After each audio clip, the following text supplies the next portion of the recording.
pam mae pobl yn dod i Gymru. Mae golygfeydd fel hyn yn denu tua 1 miliwn o ymwelwyr bob blwyddyn i Gymru, gan gyfrannu tua 321 o filiynau o bunnoedd i'r economi.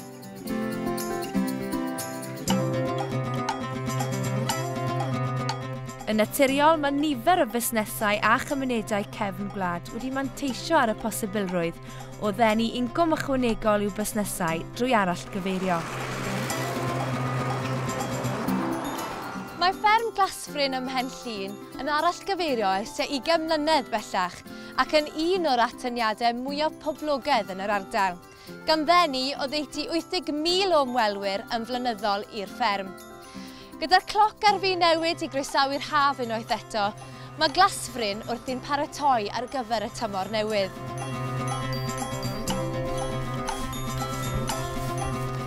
Fferm ydy Glasfryn yn wreiddiol, felly fel oedd Ffermio ar ei lawr yn y 1990s, benderfynodd Jonathan agor safle go-kartio, ond fel mae'r pethau wedi cynyddu dros y blynyddoedd, da ni wedi adio lot mwy o bethau i'r parc. A mae gennym ni rhywbeth i bawb, dwi'n gobeithio. Beth yw'r her fwyaf sydd wedi eich gwynebu chi hyd yma? Prisian mynd i fyny, costa rhedag, petrol, costa nwyddau ballu mynd i fyny bob diwrnod. Mae hynny di'r peth mwyaf. Ydych chi'n gweld bod y dirwasgiad wedi effeithio ar y nifer o ymwelwyr sydd yn ymweld â'r lle? Swn i yn deud mae'r nifer yn cynyddu bob blwyddyn, ond ella bod yr amount o bres maen nhw'n wario yn mynd i lawr ella. O flwyddyn i flwyddyn, oes gofyn bod chi'n ychwanegu pethau newydd o hyd er mwyn denu'r cwsmeriad yn ôl? Da ni yn trio rhywbeth newydd i fewn bob blwyddyn, neu trio gwneud beth gennym ni yn well, trio agor gymaint o bethau fyny i gymaint o bobl a fedra ni. Mae'r fferm 400 erw bellach yn cyflogi tua 10 ar 20 o weithwyr, gyda'r trigolion lleol yn cael y blaenoriaeth. Dyma un enghraifft o amaeth a twristiaeth yn cydweithio. Wel, ydy Glasfryn dal i weithredu fel fferm draddodiadol? Yndi, mae Glasfryn yn fferm draddodiadol. Mae gennym ni tua 100 o warthegdeuon Cymreig a o gwmpas 500 o ddefaid llyn erbyn hyn. Felly mae'n digon o waith i wneud rhywbeth? Oes digon i gadw Aron yn brysur. A Aron wedyn yw rheolwr y fferm? Aron sy'n rheoli'r fferm, ia, a mae yna un arall yn helpu fo hefyd yn llawn amser. Felly mae'r cwsmeriad sy'n dod yma i'r siop fferm ag ati yn gallu gweld yr anifeiliaid yn pori allan yn y ceiau ac yna yn bwyta'r cynnyrch yn y siop? Yndyn. Maen nhw'n medru gweld yr anifeiliaid yn cael ei magu ar y fferm a wedyn maen nhw'n medru prynu'r cynnyrch yn y siop neu yn y caffi fel pryd o fwyd. Byddai'r fferm yn medru parhau heblaw am y parc? Byddai'n gallu sefyll ar ei thrad ei hunan? Mae'r Ffermio yn rhan bwysig iawn o stad Jonathan Williams-Ellis. A hyd yn hyn mae'r fferm yn parhau gynyddu bob blwyddyn, felly yndi, mi fydd o am sbelan go hir gobeithio.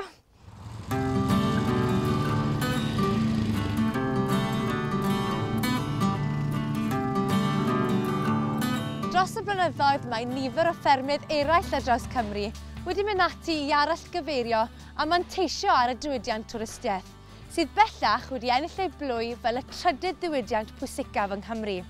Ond sut yn union mae'r busnesau yma yn mynd ati i ddenu twristiaid? Wel, mae yna amryw o ffyrdd maen nhw yn denu ymwelwyr.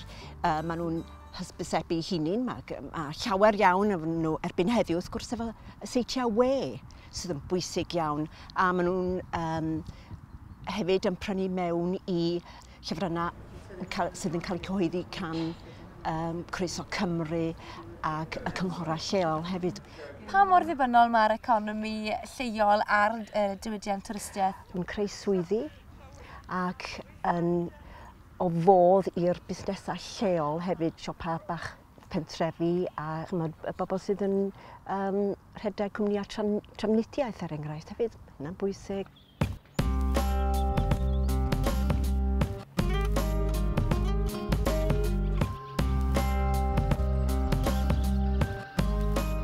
Bellach, twristiaeth yw'r ail brif ffynhonnell incwm yng nghefn gwlad Cymru, ond yn yr hinsawdd economaidd sydd ohoni, beth sy'n talu orau? Ffermio neu'r ochr arall gyfeirio?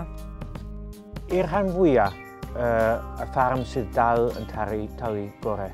Yr arall gyfeirio yn dod â elw bach I fewn, rhywbeth fel o'r bobl sydd wedi gwneud o. Mae'r ffigurau yn dangos fod dim ond rhywbeth fel 11% sydd yn cael elw fwy na 100,000 o'r prosiect sydd gyda nhw. Mae ffigurau yn dangos bod yna rhywbeth jyst dros 100% o'i gwariant yn cael ei wario ar bwyd a diodydd pan maen nhw yn ymweld ar eventurau twristiaeth. Felly, beth yw ymateb y banciau I bobl sydd am arall gyfeirio ar hyn o bryd? Wel, yn croeso y ffaith bod nhw'n edrych at ehangu eu busnes a datblygu eu busnes, ond hefyd yn gofyn bod nhw wedi gwneud eu gwaith cartref yn fanwl iawn a meddwl am y pethau pwysig yn arbennig, falle lleholiad I fenter, a fachnad maen nhw'n anelu tuag ati, a yn arbennig beth yw'r profiad maen nhw'n mynd I roi i'r cwsmer. Dwi'n meddwl bod y profiad yn holl bwysig a profiad newydd yn holl bwysig I bobl yn yr amserau yma.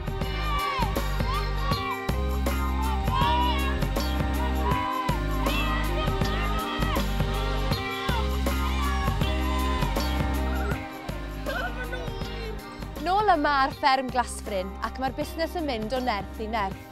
Mae'r cyhoedd yn tyrru yma er mwyn gwneud y mwyaf o'r atyniadau. Ond beth am y dyfodol? Ydy Emma'n gweld bod modd I ddatblygu'r lle ymhellach? Oes, yn bendant. Mae yna syniadau I ddatblygu a just watch this space, basically. Beth fyddech cyngor chi'n rhywun sydd am arall gyfeirio ar hyn o bryd? Cael gymaint o wybodaeth a falle cyn cychwyn. Gen rhywun mynd I ymweld â lefydd just I weld sut mae pobl yn gwneud pethau a just dysgu cyn mentro, swn i'n dweud.